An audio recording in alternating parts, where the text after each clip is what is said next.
Uh, so yeah, brother lost his job, got fired, quit, whatever you want to call it. You can really call it anything else. I'm not gonna lie, I didn't really make this video to be like any like sob story or anything like that. Honestly, since I'm documenting every roadblock that's on the journey up to where I want to go, might as well document this. One of the most important aspects about a realistic journey, losing your job, because that's what happens in life. I'm not gonna lie, it's kind of inevitable in some ways. Well, not some ways, but roadblocks happen. They're gonna happen. So I might as well document it. Before we actually get into how I actually lost my job, I want to talk about where I'm at mentally in my headspace. Because chilling. I'm alright. At least I'd like to think that I'm alright, you know? Ever since I moved to Houston, which has been about 2 years ago now, life has been very like unplanned. Like before that, when I was with my people and my parents and whatnot, I always kind of had like a road to go down. There was always like a clear road that I was gonna go down. I was gonna finish school, gonna go into a trade, you know what I'm saying? Gonna stack up my money, gonna get a car, build my credit, focus on boxing. Like it was all like just set out. It was easy to follow. Ever since I came to Houston, I could not tell you what's gonna happen a week from now. Because last week I thought I was finna be chilling, saving up money, finna go get a tattoo. Fast forward today into this week, all that's out the window. All that's out the window. I have no financial backup to actually do that. Now the problem is, you know, I really don't know what's next. I can't tell you what's next. I have no idea what comes next, because if you know about the job market now, especially in Houston, Texas, it sucks. Not gonna lie, it's absolutely trash and it's absolutely terrible. But aside from that, I'm very faithful. Like I have a lot of faith both in the Lord and the fact that things are gonna work out. I guess that's the same thing if you want to call it that. But I have a lot of faith in the what's next for me. I was praying this morning, you know, doing my morning prayer, and I prayed that the Lord guides me on the path when things become, you know, what is the word? I pray that the Lord guides me on the path even when I can't see forward, even when the path is all foggy, even when I can't see what step I'm taking. I ask the Lord be my eyes as I walk through this. That was the prayer. And here we are now, jobless. Crazy.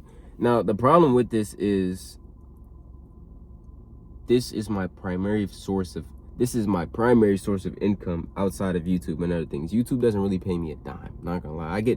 I get pocket lint. I get more pocket lint than what I get from freaking YouTube.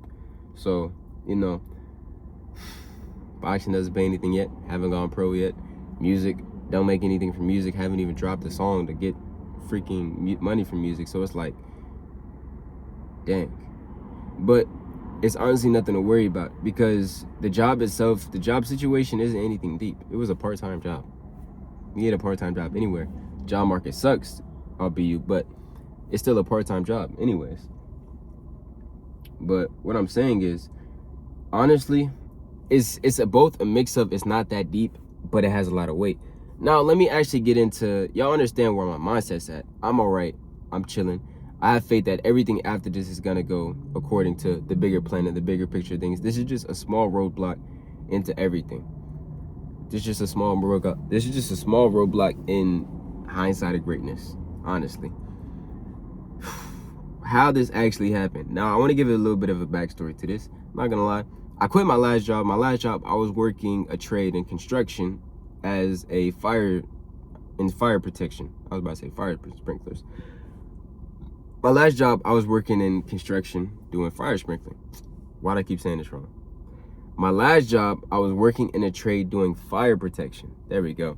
And I was making a good amount of money from this job. If you know anything about blue collar work, you know they get paid, but their body does, you know what I'm saying, get taxed. And I was spending a lot of time working, then go training, and then I would spend the rest of my time trying to make little YouTube videos on the side. That's when YouTube was, you know what I'm saying, it still is a hobby now, but that's when it was like I was just starting out, just messing around with videos and whatnot.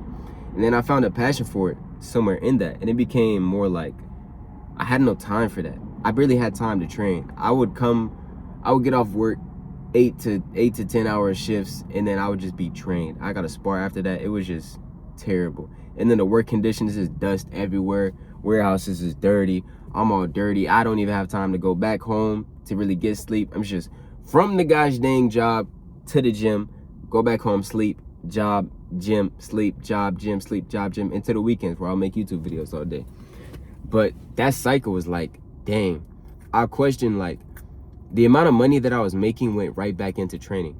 The amount of money I was making went gym memberships, meal preps, freaking personal trainers, recovery, rehab. It went all back into my body. So then I thought, I was like, dang, that's where all my money's going, honestly. I really don't need to make this much money to do what I want, to do what I love, honestly. I started tracking, you know what I'm saying, what the coaches were telling me. I started writing it down, and I got my own list of things together, and I stopped paying for it. And I started doing it on my own. You know what I'm saying? I have the knowledge now, I started doing it on my own. So I had this amount of money, and I was thinking, this amount of money really doesn't satisfy me. It doesn't do anything for me, but just give me extra money to frivolously spend. And I'm not a frivolous spender, so I just had money. Having money to save is a good idea. I'm not trying to detour nobody from that. But I had nothing to do with it, because in my eyes, if I'm not doing anything to chase my dreams or to make that more of a reality for me today, the amount of money I have in my bank account means absolutely nothing to me. It could be the same as zero. So I quit that job to go into part-time to give myself more time to actually chase these dreams that I had such high visions for. And what that turned into was me getting more serious into YouTube, getting more serious into music, getting more serious into, you know, boxing as well, getting more serious into training, videography, freaking narrating, creating storylines, skits, all this, that, and the third. There was a huge jump in quality for my content. And that's what got me into a part-time job. Now, the way that I lost this job was absolutely the dumbest thing possible. And it's the reason why I'm making this video right now, because it does not make any absolute sense right now. It was a pure misunderstanding that led to me losing my job. So pretty much, I worked at a pretty high-end gym down here in Houston, Texas. The name of the gym, not gonna disclose, but I mean, you probably already know by now. Gosh dang. Anyways, so I was doing my job, and at the gym, I'm pretty much working as a janitor. It's a freaking janitor. Sorry, I know. I was a janitor. I was cleaning up after people. That's all it was. And I don't want to backtalk or anything about the job or the people, because the management team and the staff team were actually very cool. I rock with all of them. Those are my dogs. But the members, some of y'all members were very annoying, and y'all made my shift an absolute hell. Gosh dang, they were disrespectful, dirty, and everything above. Goodness gracious. So at that job, we clean after people, and there's these things called stretch mats. What the stretch mats are for, you can put two and two together. You stretch on the mat, and the mats have to get cleaned every night. And I was the assigned cleaner for these stretch mats. So I'm like, all right, I have an older coworker, you know, an older lady, very up there in age. And if you work with any older ladies, you know, they get grumpy and aggy. It's like having a grandma at work. So she's the oldest lady at the job. So me being the youngest, I ain't gonna lie, I mess with her all the time. Mess with her. She was like just having a grandma at work. Literally, you just go up and mess with your grandma. That's kind of how it was at the shift. So, you know what I'm saying? It was funny. We just mess with her sometimes. She had told me, Q, at the end of the shift, can you go mop the stretch mats? I'm like, all right. She told me that at the start of the shift. It rolls around to the end of the shift, and I forgot. Not gonna lie, I forgot. So I go over to the stretch mats to see if there's anyone on them to go stretch. Didn't see anybody, because I'm walking like this. There's a wall right here. I stopped right here. So I see her already mopping the stretch mats. I'm like, oh, Miss Worker Lady, you're doing an amazing job. Keep it up. You know what I'm saying? Trolling her. I look down at my peripheral vision, and I see a member stretching down there. A lady member stretching. And I'm like, oh, okay. She looks at me with the craziest face. Just like that. I'm talking that's exactly how she looked at me. And me being kind of not really, you know what I'm saying, putting it together, I really didn't put two and two together in that moment. I looked at my coworker. She looked at me. She just said, that's what she always does. She doesn't verbally respond, but she just looks at me, you know what I'm saying, hits me one of these, and then continues her job. So I'm like, all right, cool. So I walk away, and I go talk to my coworker. My new coworker, I'm giving her a rundown of the job. You know what I'm saying, the bits and basics and what's not about working at this job. Cool. As we're talking, this very tall gentleman walks up on us, not aggressively, but in a temperament that's trying to check someone's actions. He talks to my coworker. He says, did one of y'all say something to my wife? My coworker's like, nah. And I'm like, what's bro talking about? He say, all right, did one of y'all say something to my wife? Getting a little serious now. So me putting two and two together, I'm like, there's probably a misunderstanding there. I'm like, oh, nah. You know what I'm saying? I was talking to my coworker that was standing right behind your wife. You get me? And then he was like, so you said something to my wife? And I said, no, I was talking to my coworker that was standing behind your wife. She's like, you was talking to my wife. And I was like, I just looked at my coworker. My coworker looked at me. And then he walked away angrily. I'm talking to my coworker. It's happening so fast. I'm like, you know, did I say something wrong? Did I say something wrong or what? I don't know. I don't know what. So then, cool. He comes back and he's walking down the stairs and then he just hits me with one. He hits me with one of these. And I'm like, I wasn't talking to your wife, man. I was talking to my coworker. He was like, you can't be saying stuff like that. That's inappropriate. I don't even know why you said that. And I'm like, what is bro talking about? So then he angrily walks downstairs, talks to the front desk lady, which I happen to be cool with, thank goodness. And then front desk lady says, Q, can you come downstairs? I'm like, all right, come downstairs. And this lady tells me, yeah, the two members just walked out and said something about one of y'all making his wife feel uncomfortable. Uncomfortable. I guess, man. I guess Shorty couldn't just look back and see the lady standing right there. But all right, cool. So I'm like, all right, my bad. I can understand how that's weird. I take the blame fully. My bad. But if you put two and two, my bad. You know what I'm saying? My bad. So I'm like, all right, cool. You know what I'm saying? Then my manager, she ends up calling me. I have to write an email about what happened. Cool. I send it to them. Cool. I go about my day. Freaking what type of car? Next week rolls around, right? Next week rolls around. Cool. I go in. It's been like a full week. I'm not thinking about it. I'm taking out the trash, right? And then I see these two on a treadmill. I'm just gonna take out the trash and just go about my business. That's my thought. I'm taking out the trash, listening to my music, chilling. This guy walks up on me aggressively. Just feel the anger towards him, just walking up on me. I'm like, bro, what? And I'm like, I'm trying to, you know what I'm saying? Lucky trying to ignore it. I'm not gonna lie, but he walks up on me very aggressively. It's like, all right, I can't ignore this.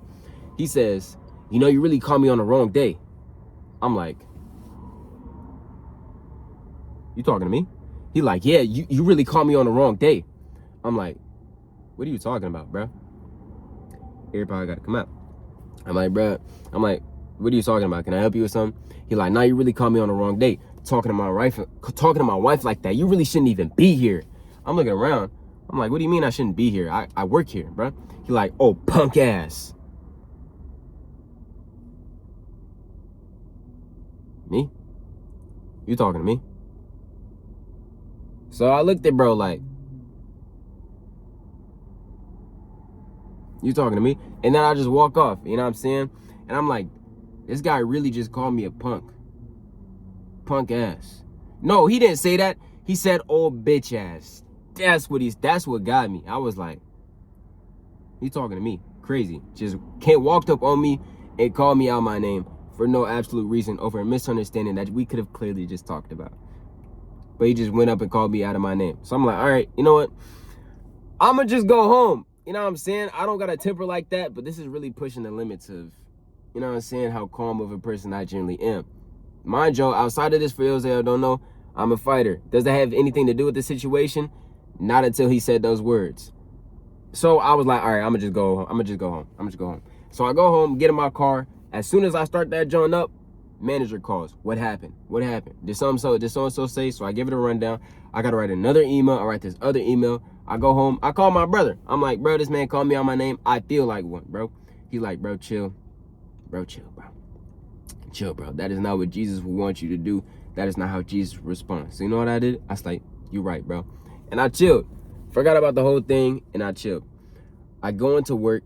My manager's like, I'll go into work the next day. And my manager's like, hey, can you come to the office? I'm like, all right. I go to the office. She says, look, The dude that you got into it with reached out to freaking HR or whatever. Come to find out, this dude is friends with the VP of that gym. Goodness gracious, does that make the situation any better? So he goes over above our management and talks to the VP of the gym and says, yeah, we need to put this guy only in the locker room. He can only walk in the locker room. He can't go to anywhere else in the gym. I'm like, dang. So that's pretty much what my manager tells me. She's like, you can only work in the locker room from now on.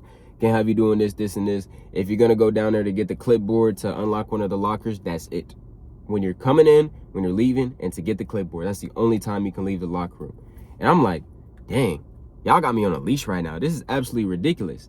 So I bite the bullet because a brother needs bread to pay for these gosh dang videos, to get props for skits, to go places that I want to go. You know what I'm saying? And the brother still needs a job to put some bread in his pocket.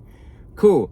So I'm trying to bite the bullet, and then I'm dealing with these members as well, being dirty, being disrespectful, just, you know what I'm saying, talking to me all types of ways. And I'm dealing with the absolute most here, I'm not gonna lie.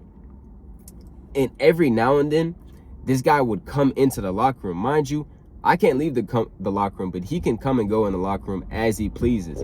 And every time he comes in the locker room, he gives me the nastiest look. Like, the nastiest. And I'm like, bro, he's still on this. And mind you, this was about 2 to 4 months ago. He does this consistently every time I happen to see him in the locker room. Every time he does this, bro. Every single time he's just looking at me crazy. No words being said, no nothing. He's just looking at me crazy. Like if I say something, he's about to smack the life out of me. How does that make me feel when I have to work a whole shift here and you just come here for your own freaking pleasure to work out? I work here, you simply just work out. Bro, you got me feeling mad threatened right now. I'm not gonna lie. And I don't like feeling, you know what I'm saying, any type of threatened or nothing. I'm at work. I'm just trying to work and get up out of here, bro.